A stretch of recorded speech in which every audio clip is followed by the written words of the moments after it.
ಇನ್ನು ಸಚಿವ ಸ್ಥಾನ ಕೈತಪ್ಪಿದ್ದಕ್ಕೆ ಸಂಗಮೇಶ್ ಕೂಡ ಅಸಮಾಧಾನಗೊಂಡಿದ್ದಾರೆ. ನೋಡಿ, ಪಟ್ಟಿ ದೊಡ್ಡದಾಗ್ತಲೇ ಹೋಗ್ತಾ ಇದೆ.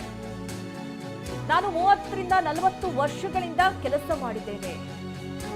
ಬಿಜೆಪಿಯವರು 50 ಕೋಟಿ ಕೊಡ್ತೀನಿ ಅಂದ್ರು ಹೋಗಿಲ್ಲ. ಮಂತ್ರಿ ಮಾಡ್ತೀವಿ ಅಂತ ಹೇಳಿ ರೀತಿ ಮಂತ್ರಿ ಮಾಡಿಲ್ಲ, ಮೋಸ ಮಾಡಿದ್ದಾರೆ ಅಂತ ಹೇಳಿದ್ದಾರೆ ಸಂಗಮೇಶ್. ಇವತ್ತು ಇವರು ನನಗೆ ಟಿಕೆಟ್ ಕೊಡ್ತೀನಿ ಅಂತೇಳಿ ಕಳೆದ ಮೊದಲನೇ ಬಾರಿನೇ 2023ರಲ್ಲೇ ನನಗೆ ಕೊಡಬೇಕಾಗಿತ್ತು. ಇವತ್ತು ಬೇರೆ ಪಕ್ಷದಿಂದ ಇದು ಬಂದು ಒಂದ್ಸಲ 2 ಸಲ ಗೆದ್ದವರಿಗೆ ಸ್ಥಾನಮಾನ ಕೊಡ್ತಾ ಇದ್ದಾರೆ. ನಾನು ಪ್ರಾಮಾಣಿಕವಾಗಿ 30-40 ವರ್ಷದಿಂದ ಕಾಂಗ್ರೆಸ್ನಲ್ಲಿ ನಿಷ್ಠೆಯಿಂದ ಪ್ರಾಮಾಣಿಕತೆಯಿಂದ ದುಡಿತಾ ಇದ್ದೀನಿ.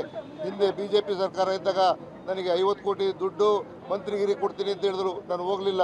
ಪಕ್ಷದ ನಿಷ್ಠೆಗೋಸ್ಕರ ಪಕ್ಷಕ್ಕೆ ಪ್ರಾಮಾಣಿಕವಾಗಿದ್ದೀನಿ.